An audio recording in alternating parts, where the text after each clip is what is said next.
বন্ধুরা, আমি আছি মুর্শিদাবাদের হাজারদুয়ারির সামনে।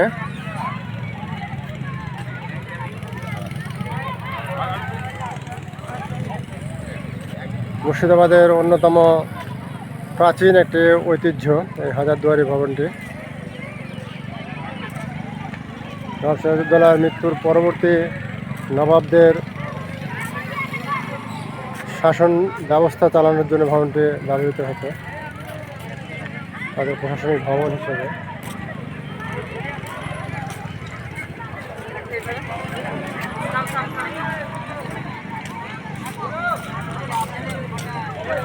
সামনে থেকে দেখায়, সামনে একটা বিশাল সিঁড়ি দ্বারা বেষ্টিত অত্যন্ত সুন্দর চমৎকার একটি ভবন।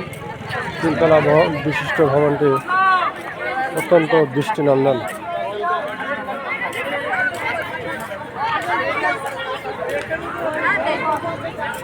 আমার পিছনে দেখা যাচ্ছে clock tower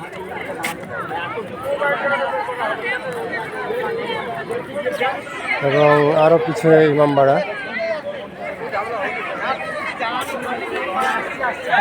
Okay guys, thanks for watching my page and YouTube channel.